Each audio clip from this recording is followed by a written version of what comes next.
Hi, welcome back. Parent Power, Child Success, we're on our way. ABC Parenting Method, we're on our way.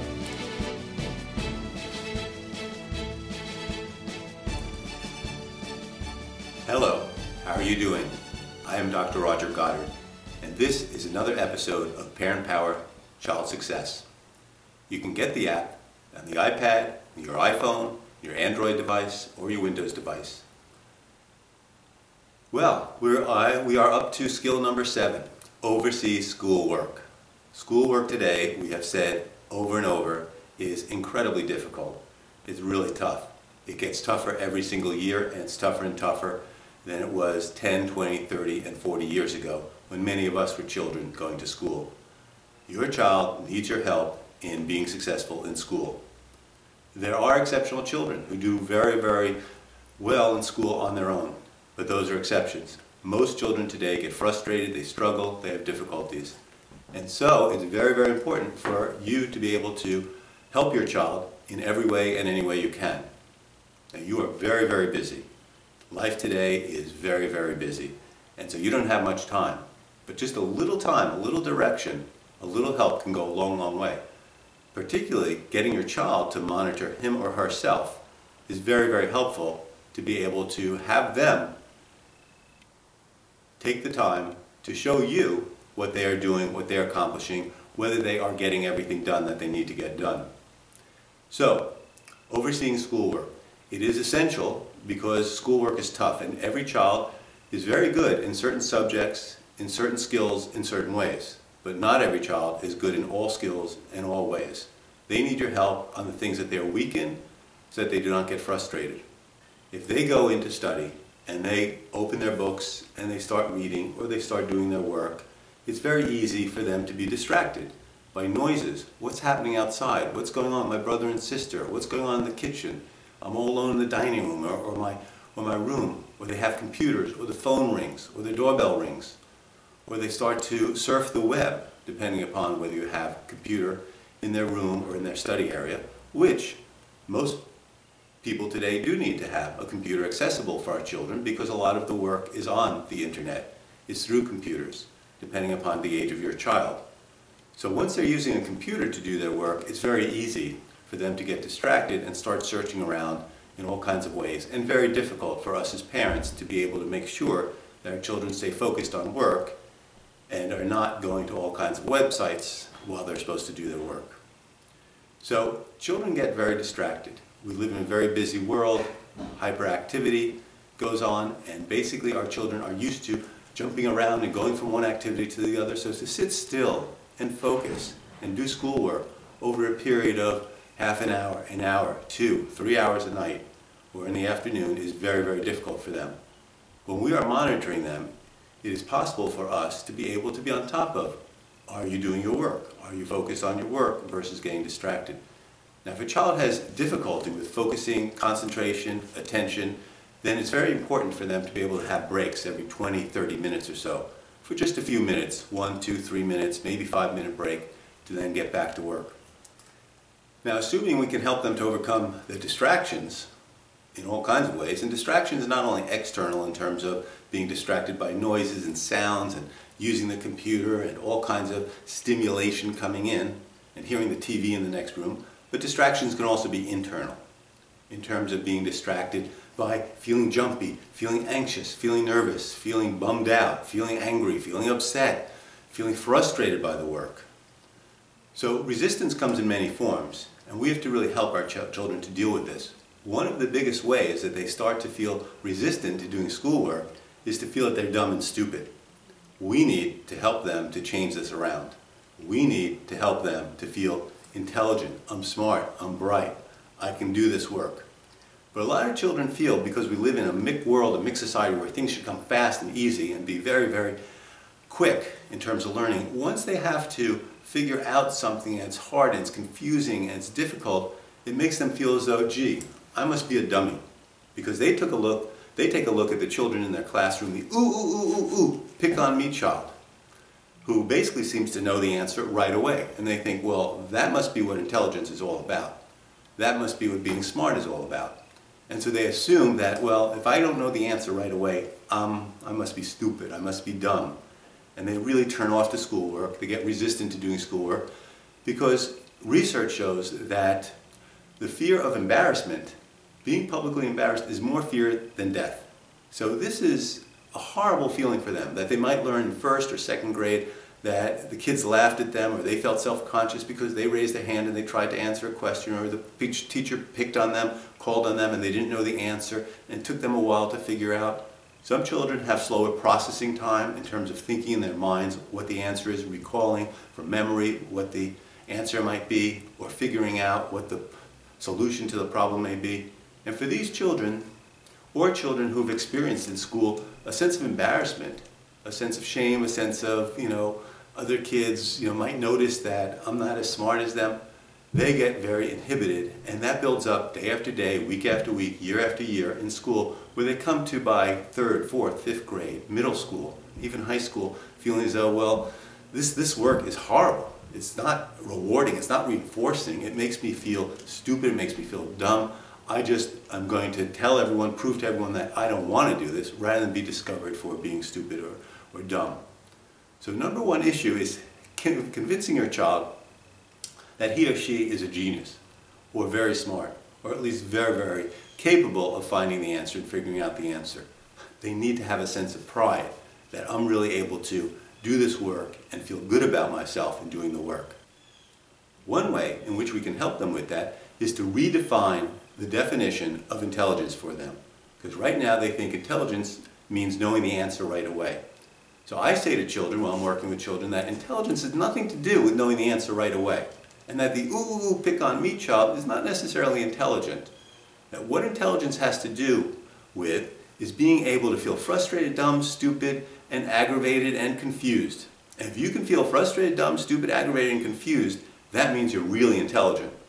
Because whenever we learn anything new, by definition, we don't already know it. We don't know the answer. So we have to be able to go through a period of time, a few seconds, a minute, 5 minutes, half an hour, where we feel like, what the heck does this mean? And I tell children, when you started to ride a bicycle, you couldn't just get on the bicycle and start driving and riding around. You took some falling, you took some losing balance, and then it became natural. Once you learn a skill, then you know it and you have it. But in order to learn a skill, in order to learn something new, in order to learn in school, anyone who's intelligent has to go through the feeling of feeling frustrated. When we explain this to our children, then therefore, the next time they feel frustrated, we tell them, well look, when you feel frustrated, remember, that means you're really smart. That means you're really bright, because you're willing and able to go through that phase, that period, that time where you have to be confused in order to do that. And so the next time they're doing work, they say, oh, I don't understand this, this is driving me crazy, I hate this math, I hate this English, I hate writing sentences. You tell them to take a deep breath and realize, calm down, and say to yourself, remember, that means that you're brilliant, you're smart, because you're willing and able to feel frustrated, confused, aggravated by the work in order to find the answer, do the answer. So we can help them to realize that that is a part of learning, a very important part of learning. The next part of being able to monitor our children, oversee their schoolwork, and help them to succeed is to be in very, very good contact with their teacher. Regular contact with their teacher. Some parents feel as though, they talk about the dry cleaning parents, where they drop their child off at school, and if they hear from school, they don't want to hear about any problems. If you've been learning about and watching this method, the Parent Power Child Success Program, you're probably not a dry cleaner parent.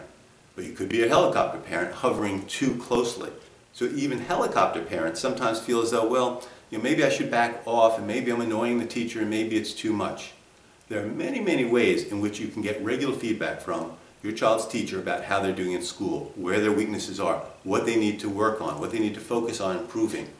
And to be in regular contact is very, very important. Now, one thing I mentioned way back when we were talking about the Doing Great charts is that a Doing Great chart is an excellent, quick, and easy way to be able to be in contact with a child's teacher to know whether a child is succeeding or not on the two most important areas that your child needs to improve on and do better on. That's one way of being in contact. But to exchange emails, maybe text messages if that's okay with the teacher, but certainly most teachers are open to emails. But teachers very often welcome and are delighted with parents who are involved with their child and really help the child at home, because at home, that's where the consolidation of learning in the class takes place. Because when they do homework, when they think about it later, when they come back to the work that they learned in class, then it sinks in, then they understand it. So teachers love you as an ally.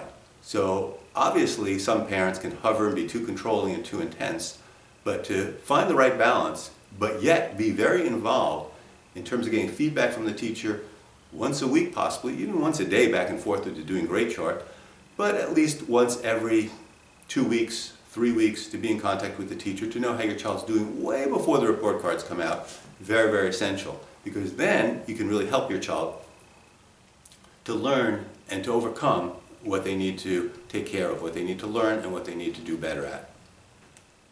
Another essential ingredient is helping your child to enjoy learning. Alfie Kohn, very famous educator who wrote a lot about education, used to use the metaphor of Ed Koch, the mayor of New York City, who used to go around saying, "New York, how am I doing? Hey, New York there, how am I doing? Oh, Mayor, you're doing terrible. Why don't you quit the job and get someone else? You're doing great, Mayor. We love you so much. You're fantastic. You've cleaned up the streets." Well, Alfie Kohn uses that as a metaphor, saying that actually that's our problem with education. We have most of our children being worried about how are they doing rather than what are they doing. That the grade, well, how did you do on this test? What is your grade in school? So that we get them all nervous, and the love of learning disappears because we make it into a competition. It's very, very tough. Now, we live in a competitive world where your child will have to compete very intensely, so we need to instill them and help them and build those skills in them to be able to compete and do that right. But we shouldn't do that at the expense. It can come in addition to, it can come alongside of loving learning, enjoying learning. And that comes from your interest in what your child is learning about, getting your child to explain to you what they're learning about. I remember one time I was having trouble with spelling words in school, and my father started going through the list with me, and he did a dance of, you know, how to spell the electricity and everything else. It became fun from something that was terrible and that I didn't like to do. So if you're involved, if you're asking your child, if you're learning with your child, if you show like, wow, this is so interesting and this is amazing and how do you do this and that, it really helps them to enjoy learning, because this world that we live in is incredible in terms of a place of discovery, how everything works.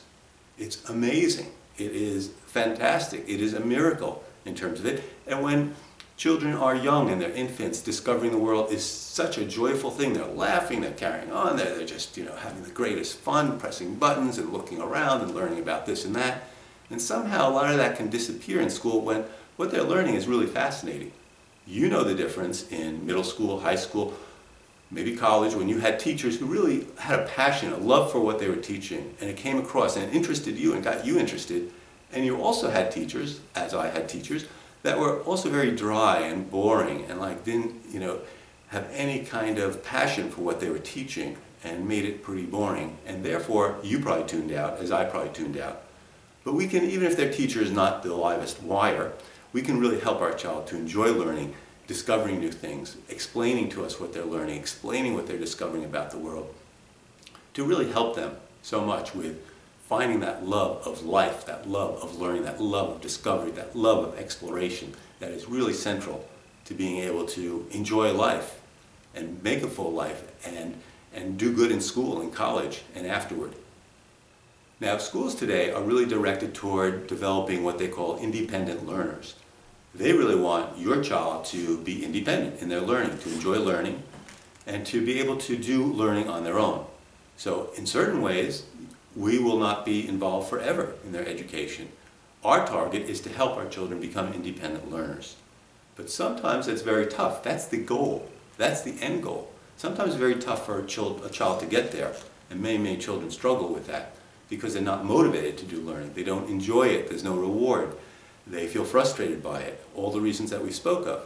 So very often it's very, very important in their becoming independent learners for us to be able to help them learn how to be better at learning independently, how to look things up, how to learn how to learn. And we talked about that in terms of skill building, that we are actively working on them with them, skill number 5, in terms of building their skills on a regular basis so that learning how to learn becomes easier and easier. But in order to help them to become independent learners, we have to realize that we do have to help them to reach that point. It doesn't happen instantly. when we're trying to change how our children learn, when we're trying to change anything about ourselves or our child, we're not mechanical. We can't flick a switch, wave a wand, and expect these things to happen. It doesn't happen that way. We're organic. You have to plant a seed and water it and nurture it and cultivate it to help it to grow. So it takes a little while to develop a child into an independent learner, where they really, take the initiative to, if they don't know a definition, to look it up. If they are trying to understand something, how they have to go about finding that. So knowing that that's the goal, we can help them move toward that goal. But I certainly strongly advocate that we need to be very actively involved in our child's schoolwork and our child's learning. Along similar lines, once a child becomes a pre-adolescent, a preteen, once a child becomes an adolescent, a teenager, more and more they are torn between wanting their independence and not wanting their independence. Being childlike, being like a baby, acting in ways that really are very juvenile, and acting very adult and trying to be adult and hang out with their peers and wanting independence. So their job at that age is to try as hard as they can to convince us that we're not needed anymore. Our job is through. But research shows, all kinds of other viewpoints show that helping a child during their preteens, during their adolescence, during the teenage years is one of the most important times when they need our help the most, just when they're trying to convince us, Mom, Dad, get out of my life. So it's very important for us to realize that in middle school, in high school, we also have to stay on top of our child, help our child, direct our child. Remember, the more we come on like an ogre, the more we come on punitive, and you better do your homework, or why don't you do this, or this is your responsibility, or you have to do that. The more we do that, the more a child might be turned off to schoolwork. The more we're positive, oh my God, you're doing this so good. You have to do that. You have to, if you get your schoolwork done, you'll have all these other goodies to come along and to happen. The more we're positive about, oh my God, you're so intelligent, you're so bright, you're really doing this well, you're fantastic, the more positive we are, the more our child will be motivated to help. So being involved in adolescence and the teenage years does not necessarily mean trying to come on strong with our child to make them feel, to give them an excuse to revolt against us and to feel as though we're being punitive and that we're being unjust and unfair, because children, their minds are developing during their teenage years, and they're developing thinking minds and being able to reason much more than when they're in earlier years. And they love to exercise those minds. So a teenager will argue you to death, no matter what you come up with in terms of the discussion. So if we just get into arguments with them and debates and clashes and back and forth, it's not really going to help. So we want to be as positive as we can, but yet, even during teenage years, we need to stay on top of their work to make sure they're getting it done, they're doing it right, they're getting help, they're learning skills. Now sometimes a tutor may come in handy, or a tutoring organization can come in handy, because our children sometimes don't want to learn from us, which is not to mention the fact that we don't understand a lot of the new ways in which a child is being taught. They might be taught math in a very different way than we were taught. It may be better, maybe worse, maybe we have some good pointers to be able to help our child with them and point to our child with in terms of shortcuts that we know, but certainly we need to be involved and be able to help them in the best way we can, even if we don't know exactly how to help them. We can still help them find the right ways to get the answers that they need, to get to learn the skills that they need to, by maybe helping them make a list for the teacher in terms of what they're confused by, or how to go about doing something that they don't understand. So we don't have to be experts in every single subject in order to help them. Overseeing the work really puts it that we are the coach, puts us in the role of being a coach that can really help them to learn how to learn, and help them to stay on top of the work so they're doing it correctly, and help them to find out what they have to do in order to overcome the problems that they're encountering in terms of the schoolwork. Now, as I mentioned, time is a real problem. It's a problem for you to be able to help them and oversee them. Maybe you've got 2 children, maybe you've got 5 children, maybe you've got 2 jobs, maybe you've got 5 jobs. Even if you have 1 job, you're probably juggling the work of 5 people. Time is very, very difficult. So believe me, I'm not saying this is simple and easy, but even a little bit of time can go a long, long way. 5 minutes, 10 minutes a day to be able to oversee their work, help to point them where they have to do. But as I said before, one of the best ways to oversee the work is getting them to take the responsibility, to show you that they're getting everything done, and what their weaknesses are, and where they need help, and what's going on with schoolwork, so that they kind of create a list of ways in which they have to improve their work, improve their skills, and they create a list of the work that they have to do, and they show you their assignment book, and they present to you what they did get done in terms of their work. So make them responsible. It'll save you time. Don't go digging through it, and don't do all the work for them. Our philosophy is give a person a fish, they're going to eat for a day. So if we do the work for our child, and we figure it out, and we write for them their essays and the rest of it, we'll help them get it done so they don't get an F on the paper that is overdue, but they won't learn how to use time management and get things done and not procrastinate, and learn how to write and not be so self-conscious to get those words in terms of writing on the page. They'll be able to learn how to do it themselves. So likewise, if we get them to present to us what they're doing, where they're at, what they've accomplished, what they have done, what work it is that they need to do in terms of their assignment books and the rest of it, then we're really helping them to be independent learners and helping them to take the time for their time to be able to manage their time better, to show us what's going on, rather than our having to take time that we just don't have in a day, 1, 2, 3 hours to sit down with their homework and lean over their shoulder the entire time. I'm not advocating that, but we can still monitor and help them in various ways by helping them to organize themselves better. Which gets us into the issue of some key skills once again. We've talked about this before, that memorization is something that they always need to be learning and improving, and there are so many memory tools to be able to help them. Visualization, there's song and dance and kind of tying things to a sort of rhythm. There are mnemonics. There are using the beginning, the first initials of words to memorize things. There's rhythm. There's saying things to poetry. There's repetition. There's all kinds of ways that we can help our child to learn. But we really need to be able to help them to learn to improve their memorization skills, because that's very, very essential in school. We also need to help them improve their time management so that they can get all this work done and not work and obsess. Some kids micro-focus and they work on and on and on and on a particular subject area, and they don't have time for the other areas. Maybe they pick their easiest area, maybe they pick their hardest area. We need to help them to allot the right amount of time to the right amount of work. Likewise, we need to help them with organization skill, how to be organized, how to prioritize, how to get to the things that need to be done first, second, third, and take care of those things, how to organize their workspace, how to organize their capacity to learn things in their mind in terms of where they put things. All sorts of organization skills are very, very essential. So you can talk to your child's teacher, you can look at the Parent Power app and decide for yourself, what are the key skills that my child is perhaps weak in, that most needs to get help in order to oversee and monitor their schoolwork to help them to be successful and build the skills, so that we're not just feeding them a fish for the day, but they'll have these skills for life as they go on through middle school, high school, college applications, college, career, and whatnot.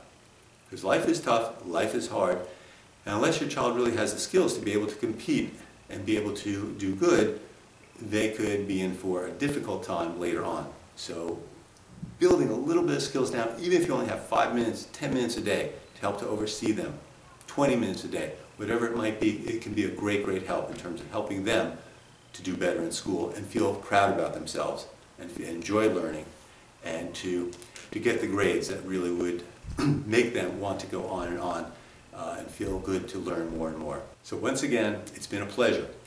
You're doing a great job. The fact that you're even bothering to look at this program, and once again, as I've always said, and the program says, if you just take 1 or 2 or 3 pieces of the program, half a skill, a whole skill, maybe 2 or 3 skills, you're doing fantastic. That's great. The ABC method, that's fantastic. You don't have to do all 9 skills. You don't have to be obsessive about this. It's not more is necessarily better, but just the right amount, because each child is different. Each child might need other things from a parent. A lot of children with special needs, a lot of children without special needs, they're very individual in terms of what they need. So some children might need your help in terms of your using ABC to help them to get better at being able to be more directive, more self-reliant, to improve their behavior, improve their self-control. Other children might need the schoolwork and the emphasis on the skill building or overseeing your work. Don't get frustrated by feeling that this is overwhelming. Just do what you can do. You're doing a great job. The fact that you're curious, you're involved, you're looking into this is wonderful, and probably your child is already an amazing success. So, looking forward to seeing you in the next episode. Take care and goodbye for now.